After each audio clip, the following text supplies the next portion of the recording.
Yarn Gang, Nikki at Bunny Crafts Oxford here with another Dyer with me video, and today we are going to be dyeing with all things blue. I have had a really fun project that one of my best friends approached me with, and it's about knitting a flax sweater for her dad-in-law. And so we've agreed to dye the yarn, we've agreed on colours, and I'm really excited.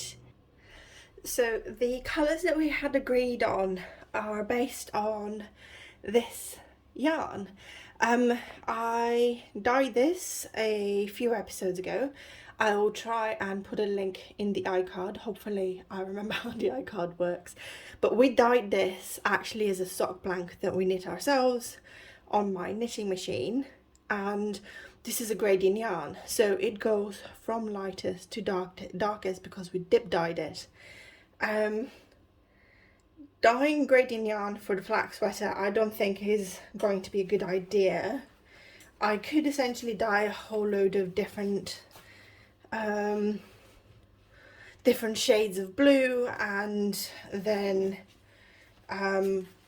create the gradient that way by just sort of starting from the darkest and going to the lightest, and I thought about that as well. And again, I don't think that for the flax sweater that is going to be great. It could work, and it's something that I might try at some point, but in this particular instance I want to get a variegated yarn with loads of different tones of blue. So we're going to start, I've got some blue here, and this is a 0.6%, so there's 0.6 grams of dye per 100 litres of Jacquard's Royal Blue, which is kind of what this is.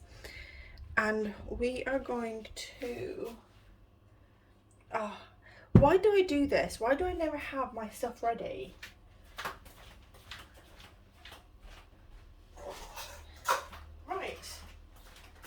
Now we're talking. So we're going to start off with a 1/4 cup of this solution.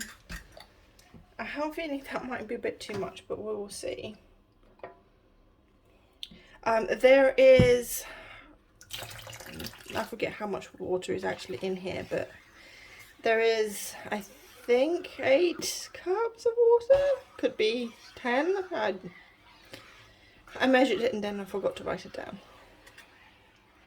So we have 700 grams of yarn that we're going to dye in total. We're going to start with, we're going to do about 300 grams at a go.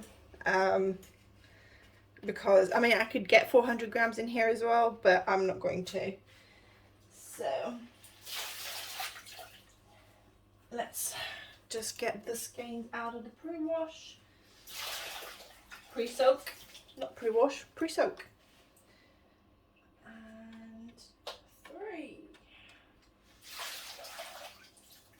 So the pre-soak is just standard tap water. There is half a tablespoon of acid in there, and I'm literally just going to take, so there's 300 grams of MCN DK.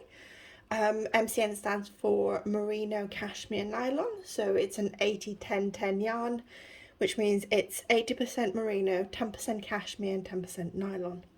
And I'm literally just going to dunk it in here to get a sort of tonal blue.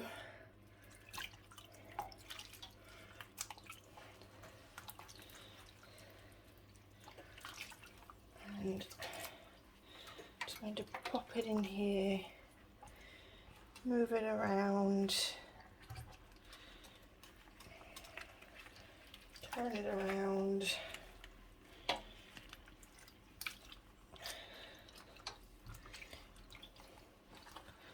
And the idea is that we essentially will get the same tones going through the yarn, but it will be variegated rather than a gradient going from dark to light. So I don't care just how well the yarn is arranged. I don't care that I have very light, almost white. I mean, it's very pale blue. It's coming almost white on the camera, but it's actually just very, very pale blue. And that is okay, because, let me just wipe my hands, we are then going to take Jacquard's navy blue and we're going to speckle all through this. We're going to leave some areas speckled and other areas we're going to tap in. This is quite high immersion speckling, so it should spread, giving us different tones of the blue as well, which is, to me, really, really exciting. I've already tried this. I tried this on a mini skein, and it worked really, really well. I'm going to use a sieve to do the speckling, because it helps me spread it a little bit better, because Jacquard's, this particular colour is a little bit clumpy. So if I used any other speckling methods, I get these big clumps of colour, which is not what I want.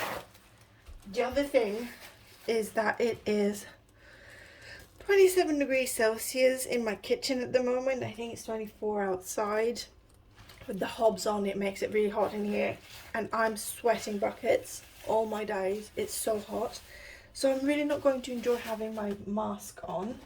As I'm not going to be working with the dry powder for too long, I will be using my KN95 mask, which fits over my face really, really nicely. It's 5 different levels of filter, so I'm going to do that. So the mask goes on.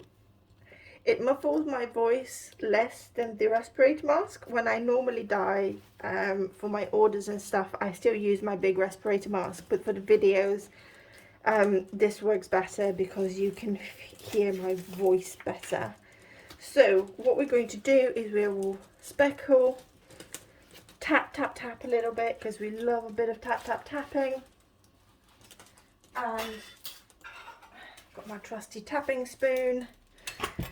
And then we're going to leave it to set, turn it around, do it again, and then if we need more tap tap tapping or more speckling, we'll figure that out. So let's just carefully get a little bit of dye, and we don't need a lot of the navy blue. It is a very, very, very pigmented colour.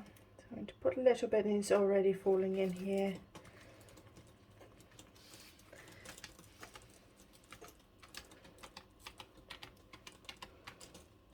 So I'm literally just very randomly speckling. And you can see what I mean about the colour spread. So this is showing it perfectly. Up here we'll have some speckles. I'm just going to finish off the dye. Then I'm going to close the jar, and then in a few areas, oh, just pulled my glasses off. A few areas, so in here I'm just going to spread it out a little bit.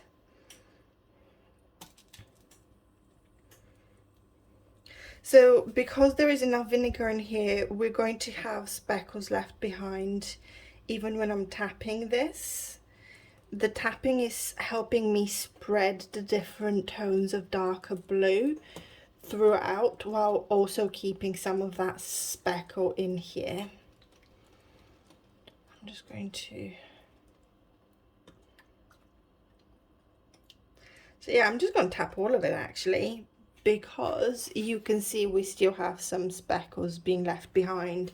It's just that the rest of it is quite nice. I think I'm going to move this around a little bit and reveal some more lighter areas while we're still on this side. And I think I'm just going to sprinkle some more on.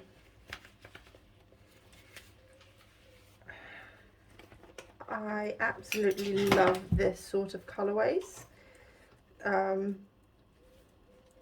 They're just so, they're so lovely and they're so nice to knit with. and I'm probably not tapping this in the most efficient way, but I think I've got a bit of water in here.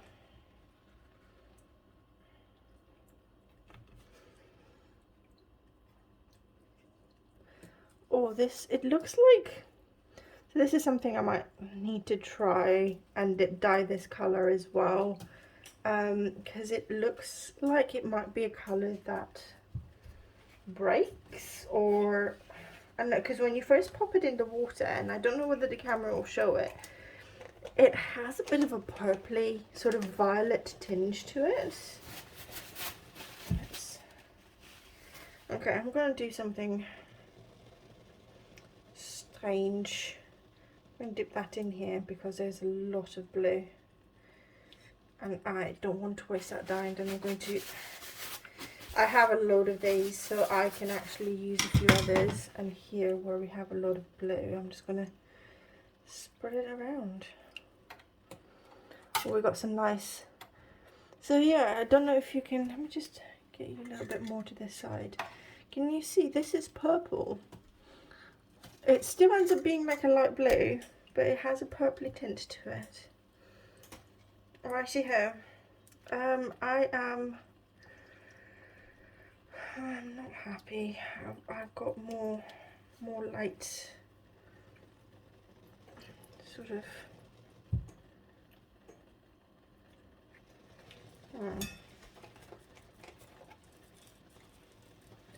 This is the spoon I used. Can I do that? No, it is not enough. I'm actually going to get the smallest amount of colour to spread out here. That will do.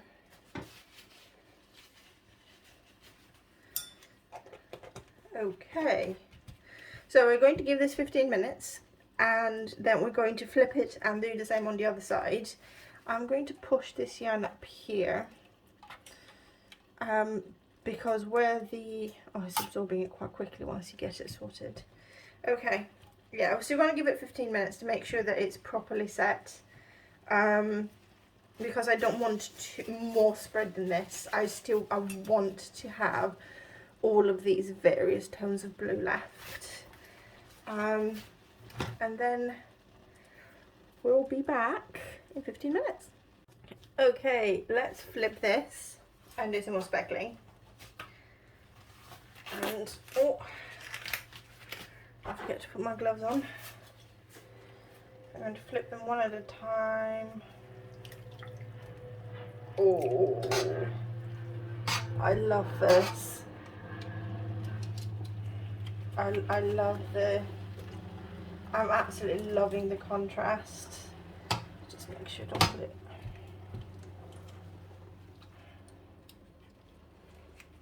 I don't think we're going to need to flip it a third time, you know, because then we might end up with just with too much of the dark and not enough of the light, and I definitely want to keep these sort of light patches poking all the way through. Be interesting to figure out how, because the ratio for when I dye just the one skein, which is the 7th one, because obviously we're doing 700 grams, so we do 300, and then the final one. So the ratios for that one's are going to be a bit interesting. So what I might do is make sure that I keep that skein, that is one skein that I mark and I know which one it is, and maybe alternate it just in case it ends up a little bit different. I thought about when I knit this, I thought about alternating skeins, but I think they're going to be sort of so different and variegated anyway throughout the skeins themselves. I don't think you're going to necessarily notice when we change skeins.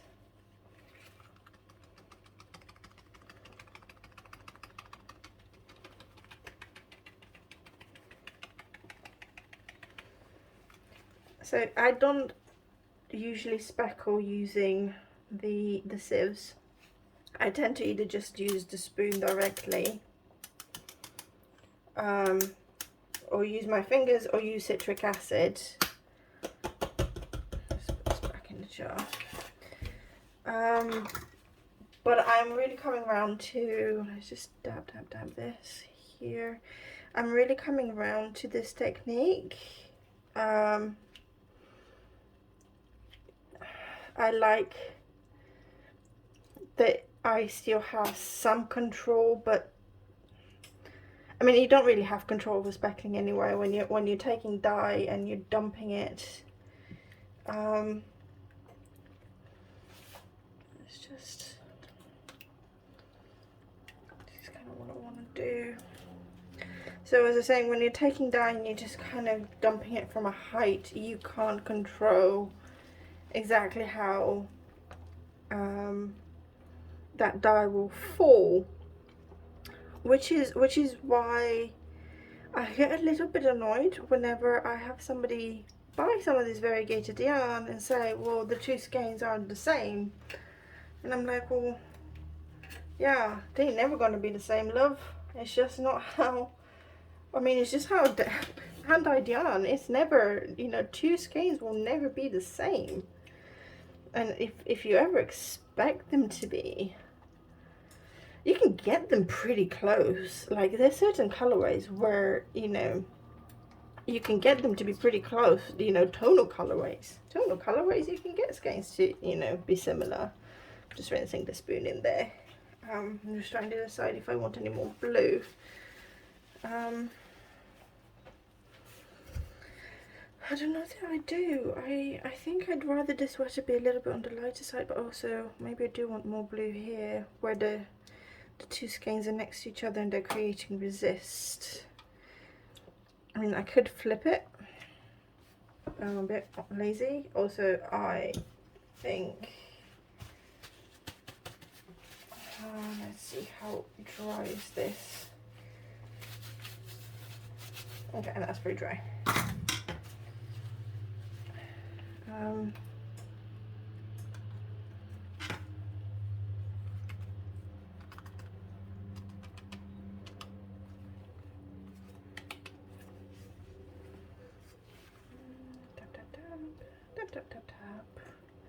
Tap tap. Also, did I mention tap tap? Oh, my glasses are getting really steamy.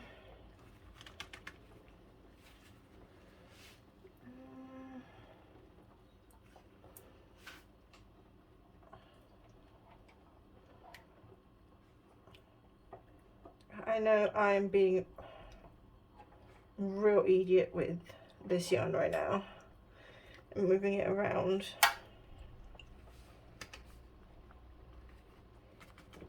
There isn't a lot left. I know what I'm going to do.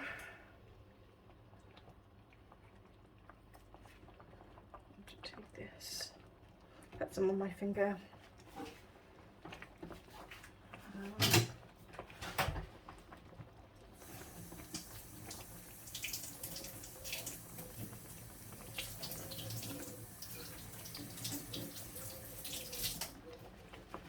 Okay, so I think, just looking at this, I'm going to give it, oh sorry, clattering. I'm going to lift this out and just give it a look-see. Yeah, okay. To move that, I'm just going to use the spoon, sort of tap this around.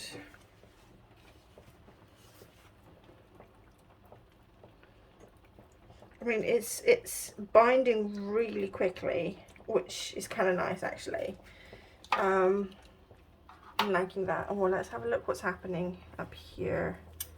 Yeah, no, are we happy with that? Do we want just a tiny bit more blue up there, do you think? Like the smidgiest smidgen. That's a word, smidgiest smidgen.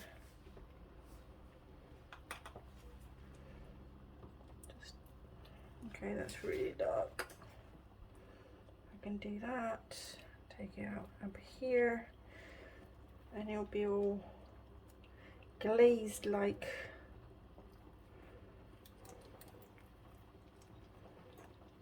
Yeah, just move it through. Okay, let's see. Out, hot water and hands. I'm pretty happy with this one, even though there's a bit light up there.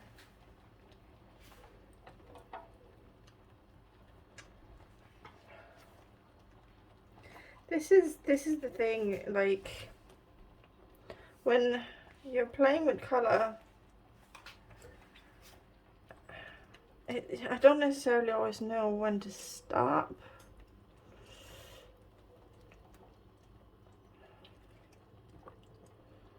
As you can see. Okay, let's move this one around. Okay, so there's a little bit on the inside of the skein. Not a lot though. Nothing, that just a little bit of tapping the spoon that already has a bit of.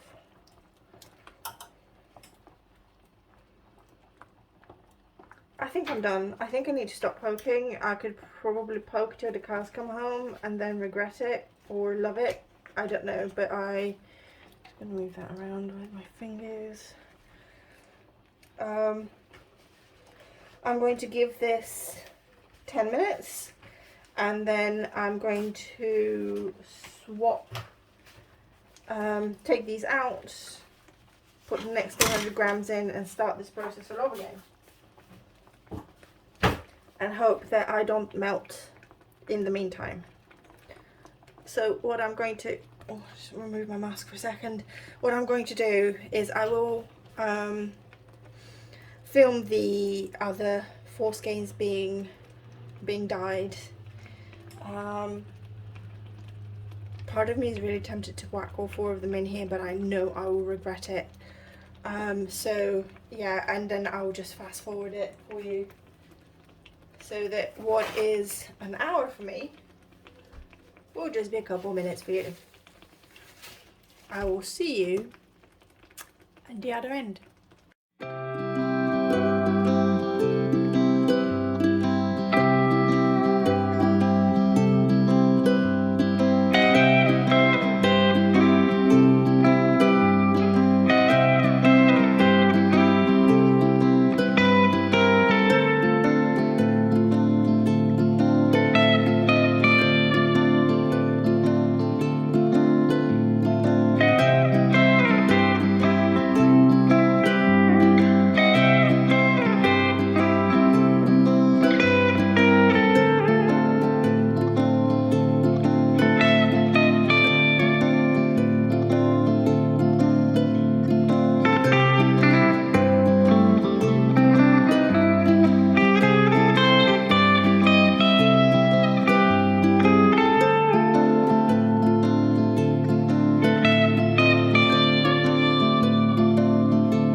Oh my god, so many yarn, so many soft, beautiful, squishy yarn. It has dried and it is absolutely gorgeous, and I'm so excited. This is going to be a really quick outro because I want to go and cake this up and start knitting the sweater, because oh my god. Oh, speaking of which, ta-da! How adorable is this? So I hate doing gauge swatches. So I do this really weird thing where if there is a pattern for a sweater or a jumper, cardigan that also has baby sizes, I will buy that pattern so that instead of doing a gauge swatch, I can knit a tiny little doody little sweater and then do my gauge. And I have so many friends that are pregnant or have just had babies, so this is perfect. I can both make a beautiful present, and this is really washing it out when it's this far away, but look at how pretty this is. Let me change this is better. Oh, this is better, but it's a lot closer. So this is my gauge swatch. And let me tell you, one, I'm not on gauge. I'm not even close, but I knew that was going to happen because the flax sweater, which this is flax sweater, but by Tin Can Knits. It is amazing, amazing, amazing, and it's a free pattern, so I will link it below. But it's knit with worsted weight yarn. This is DK, so instantly I knew I was not going to be on gauge. I didn't change my needles though. I still knitted on the needles that were suggested by the patterns, and so I am out by 3 stitches and many rows. I think 7 or 8 rows. 5 rows. I'm out by 5 rows, and for me that is okay because I actually know about pattern sizes, so I know about drafting a pattern and creating a pattern, then sizing a pattern. So I can take my gauge, I can take the pattern, and I can essentially do all of the math that I need to do to either go up a size in the pattern, because that is also an option. If your gauge is too small, you can either go up into size within the pattern and actually knit a size bigger, and then it's just going to be smaller, but that can be quite risky. Or if you understand how sweater patterns work and how drafting works and the rest of it, then you can redo all of the math and get yourself your specific size and stitch count and raglan count, and you know, how many to cast on. I mean, usually for adult sizes it's 6 or 10 stitches that you would cast on for sort of anything from medium to extra large, I think, or well, small to extra large would be 6 to 8 stitches that you would cast on for sleeves and stuff. But yeah, so this is essentially what the sweater for this is going to look like, because I'm just knitting a larger version of this. Let's go back to the really, no, I'm not going to go back to the weird bigger closer bit, because I want you to see the yarn close up. So we have some vegetable matter. No, we have an orange speck, which is fine because it's so little it doesn't matter. But yeah, we still have, so yeah, you can see them across all of them. We have beautiful speckles. We have these big patches where it's very, very dark. We have patches that are so pastel blue it's almost white. I mean, it's not this light on the in real life. The camera is, oh, pardon me, blowing. My flip-flops are making a terrible noise, so I'm going to take them off. What was I saying? Oh yeah, it's the camera's blowing the colour out, so this is a little bit deeper and bluer. But yeah, this is essentially everything that I wanted, and when it knits, hopefully you'll have a very similar sort of effect where there's going to be this underlying light blue colour to the sweater, but with these sort of different versions of blue, right, where here we have yellows and blues and deep pinks and raspberries and more burgundies and stuff, bits of green. this is just going to be that, but in just different shades of blue. And that is what I'm hoping is going to happen. I will keep updates of this on my Instagram, so if you do want to follow the I'm calling this the Mayor of Norwich flax sweater, Lord Mayor of Norwich flax sweater, and I might actually call this colourway the Lord Mayor of Norwich and have it on my shop because I love it very, very much, and I definitely want to make it available as part of the shop. So hopefully you'll find a listing when this video comes out. But yeah, so if you want to follow the progress of the sweater, do follow me on Instagram. The link is down below. Also, please give this video a thumbs up if you've enjoyed it. If you haven't enjoyed it, then I'm really, really sorry. Do leave a comment below as to what I could do better. I'm very open to constructive criticism. Being critical just to be nasty is never nice to anyone, so always be nice. If you're new to the channel, please do subscribe, and if you do like this content and you want to help me make more content, then you can go and buy me a coffee, or you can buy one of my yarns. But I mean, the best thing you can do is just hit the thumbs up and subscribe, but you know, every little helps. So yeah, thank you all very, very much. You can find all of the links below in the video description. I forgot to say that, possibly. My brain is melting. It's so hot here right now. Like, actually, I'm so hot. But yeah, thank you for can you tell I'm just having one of them brain melty moments. Thank you all very, very much for joining me, and I hope you join me next time. Do hit the notification bell so that you don't miss next video, and I'll see you then. Bye bye.